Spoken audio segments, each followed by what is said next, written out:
Genesis chapter 49. Then Jacob called for his sons and said, "Gather round so I can tell you what will happen to you in days to come. Assemble and listen, sons of Jacob. Listen to your father Israel. Reuben, you are my firstborn, my might, the first sign of my strength, excelling in honor, excelling in power. Turbulent as the waters, you will no longer excel.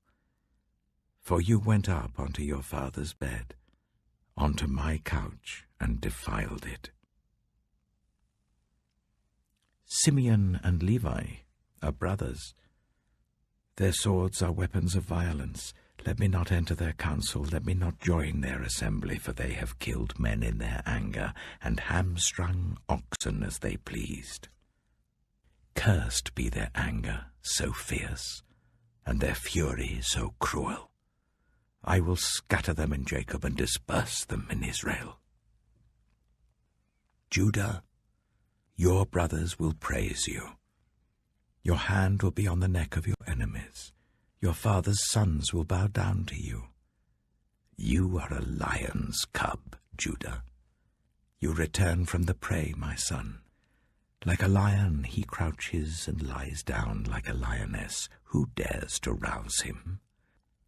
The scepter will not depart from Judah, nor the ruler's staff from between his feet, until he to whom it belongs shall come, and the obedience of the nations shall be his. He will tether his donkey to a vine, his colt to the choicest branch. He will wash his garments in wine, his robes in the blood of grapes. His eyes will be darker than wine, his teeth whiter than milk. Zebulun will live by the seashore and become a haven for ships. His border will extend toward Sidon. Issachar is a scrawny donkey lying down among the sheepfolds. When he sees how good is his resting place and how pleasant is his land, he will bend his shoulder to the burden and submit to forced labor. Dan will provide justice for his people as one of the tribes of Israel. Dan will be a snake by the roadside, a viper along the path that bites the horse's heels so that its rider tumbles backward. I look for your deliverance, Lord. Gad will be attacked by a band of raiders, but he will attack them at their heels. Asher's food will be rich. He will provide delicacies fit for a king. Naphtali is a doe set free that bears beautiful fawns. Joseph is a fruitful vine near a spring, whose branches climb over a wall. With bitterness archers attacked him, they shot at him with hostility. But his bow remained steady, his strong arm stayed supple, because of the hand of the mighty one of Jacob, because of the shepherd, the rock of Israel, because of your father's God who helps you, because of the Almighty who blesses you with blessings of the skies above, blessings of the deep springs below, blessings of the breast and womb. Your father's blessings are greater than the blessings of the ancient mountains, than the bounty of the age-old hills. Let all these rest on the head of Joseph, on the brow of the prince among his brothers. Benjamin is a ravenous wolf. In the morning he devours the prey.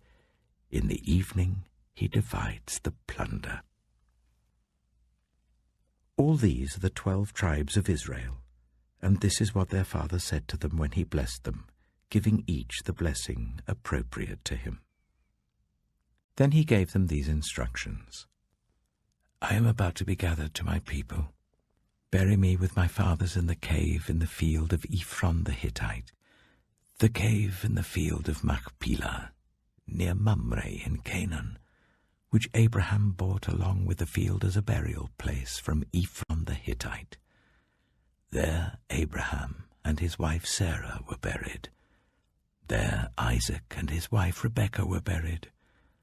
And there I buried Leah. The field and the cave in it were bought from the Hittites."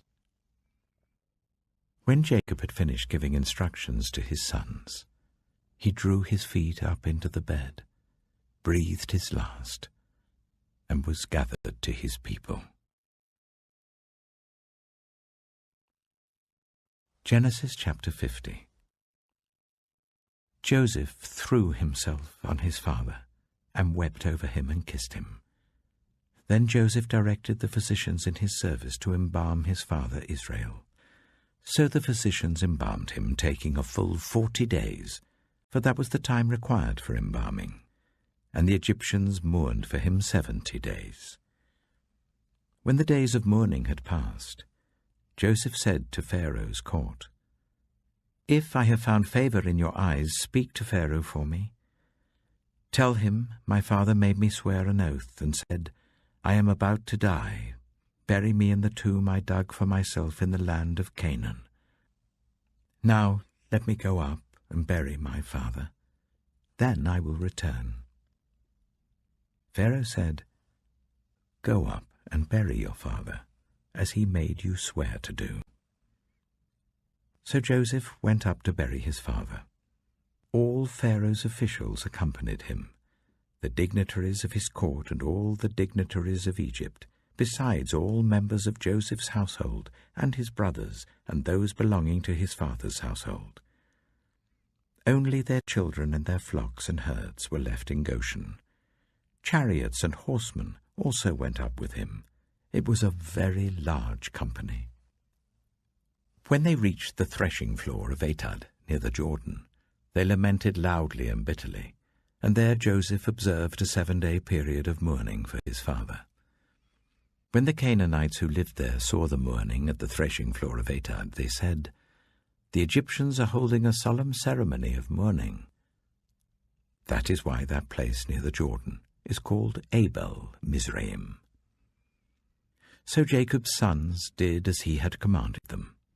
They carried him to the land of Canaan and buried him in the cave of the field of Machpelah near Mamre, which Abraham had bought along with the field as a burial place from Ephron the Hittite. After burying his father, Joseph returned to Egypt, together with his brothers and all the others who had gone with him to bury his father. When Joseph's brothers saw that their father was dead, they said, "What if Joseph holds a grudge against us and pays us back for all the wrongs we did to him?" So they sent word to Joseph, saying, "Your father left these instructions before he died. This is what you are to say to Joseph. I ask you to forgive your brothers the sins and the wrongs they committed in treating you so badly. Now please forgive the sins of the servants of the God of your father." When their message came to him, Joseph wept. His brothers then came and threw themselves down before him. "We are your slaves," they said. But Joseph said to them, "Don't be afraid. Am I in the place of God? You intended to harm me, but God intended it for good, to accomplish what is now being done, the saving of many lives. So then don't be afraid. I will provide for you and your children." And he reassured them and spoke kindly to them. Joseph stayed in Egypt, along with all his father's family. He lived 110 years and saw the 3rd generation of Ephraim's children. Also the children of Machir, son of Manasseh, were placed at birth on Joseph's knees. Then Joseph said to his brothers, "I am about to die, but God will surely come to your aid and take you up out of this land, to the land he promised on oath to Abraham, Isaac, and Jacob." And Joseph made the Israelites swear an oath and said, "God will surely come to your aid, and then you must carry my bones up from this place." So Joseph died at the age of 110, And after they embalmed him, he was placed in a coffin in Egypt.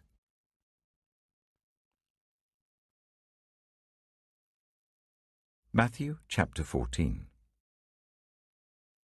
At that time, Herod the Tetrarch heard the reports about Jesus, and he said to his attendants, "This is John the Baptist. He is risen from the dead. That is why miraculous powers are at work in him." Now Herod had arrested John and bound him and put him in prison because of Herodias, his brother Philip's wife. For John had been saying to him, "It is not lawful for you to have her." Herod wanted to kill John, but he was afraid of the people because they considered John a prophet. On Herod's birthday, the daughter of Herodias danced for the guests and pleased Herod so much that he promised with an oath to give her whatever she asked. Prompted by her mother, she said, "Give me here on a dish the head of John the Baptist."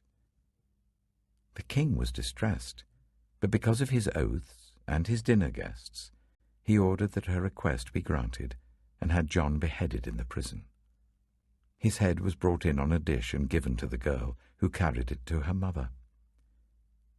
John's disciples came and took his body and buried it. Then they went and told Jesus. When Jesus heard what had happened, he withdrew by boat privately to a solitary place. Hearing of this, the crowds followed him on foot from the towns. When Jesus landed and saw a large crowd, he had compassion on them and healed those who were ill. As evening approached, the disciples came to him and said, "This is a remote place and it's already getting late. Send the crowds away so that they can go to the villages and buy themselves some food." Jesus replied, "They do not need to go away. You give them something to eat." "We have here only 5 loaves of bread and 2 fish," they answered. "Bring them here to me," he said.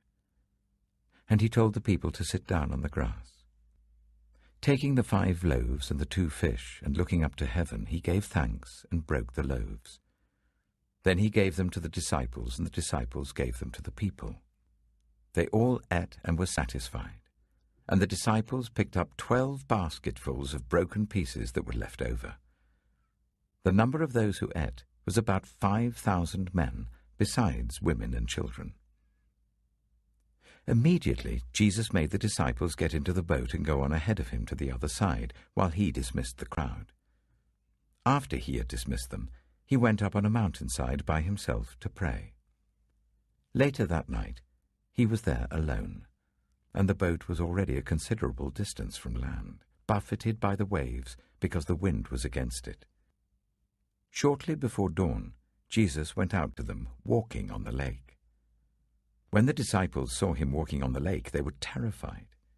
"It's a ghost," they said, and cried out in fear. But Jesus immediately said to them, "Take courage, it is I. Don't be afraid." "Lord, if it's you," Peter replied, "tell me to come to you on the water." "Come," he said. Then Peter got down out of the boat, walked on the water, and came towards Jesus. But when he saw the wind, he was afraid, and beginning to sink, cried out, "Lord, save me." Immediately Jesus reached out his hand and caught him. "You of little faith," he said, "why did you doubt?" And when they climbed into the boat, the wind died down. Then those who were in the boat worshipped him, saying, "Truly, you are the Son of God." When they had crossed over, they landed at Gennesaret. And when the men of that place recognized Jesus, they sent word to all the surrounding country. People brought all who were ill to him, and begged him to let those who were ill just touch the edge of his cloak, and all who touched it were healed. Psalm 20. May the Lord answer you when you are in distress. May the name of the God of Jacob protect you. May he send you help from the sanctuary and grant you support from Zion. May he remember all your sacrifices and accept your burnt offerings. May he give you the desire of your heart and make all your plans succeed. May we shout for joy over your victory and lift up our banners in the name of our God. May the Lord grant all your requests. Now this I know, the Lord gives victory to his anointed. He answers him from his heavenly sanctuary with the victorious power of his right hand. Some trust in chariots and some in horses, but we trust in the name of the Lord our God. They are brought to their knees and fall, but we rise up and stand firm.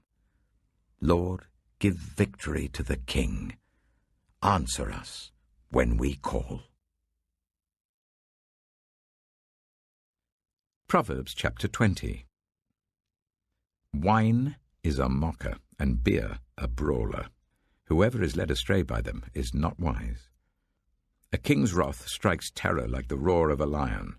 Those who anger him forfeit their lives. It is to one's honor to avoid strife, but every fool is quick to quarrel. Sluggards do not plough in season, so at harvest time they look but find nothing. The purposes of a person's heart are deep waters, but one who has insight draws them out. Many claim to have unfailing love, but a faithful person who can find? The righteous lead blameless lives. Blessed are their children after them. When a king sits on his throne to judge, he winnows out all evil with his eyes. Who can say, I have kept my heart pure, I am clean and without sin? Differing weights and differing measures, the Lord detests them both. Even small children are known by their actions, so is their conduct really pure and upright? Ears that hear and eyes that see, the Lord has made them both. Do not love sleep, or you will grow poor. Stay awake, and you will have food to spare. It's no good, says the buyer, then goes off and boasts about the purchase. Gold there is, and rubies in abundance, but lips that speak knowledge are a rare jewel. Take the garment of one who puts up security for a stranger. Hold it in pledge if it is done for an outsider. Food gained by fraud tastes sweet, but one ends up with a mouth full of gravel. Plans are established by seeking advice, so if you wage war, obtain guidance. A gossip betrays a confidence, so avoid anyone who talks too much. If someone curses their father or mother, their lamp will be snuffed out in pitch darkness. An inheritance claimed too soon will not be blessed at the end. Do not say, I'll pay you back for this wrong. Wait for the Lord, and he will avenge you. The Lord detests differing weights, and dishonest scales do not please him. A person's steps are directed by the Lord. How then can anyone understand their own way? It is a trap to dedicate something rashly, and only later to consider one's vows. A wise king winnows out the wicked. He drives the threshing wheel over them. The human spirit is the lamp of the Lord that sheds light on one's inmost being. Love and faithfulness keep a king safe. Through love, his throne is made secure. The glory of young men is their strength, grey hair the splendor of the old. Blows and wounds scrub away evil, and beatings purge the inmost being.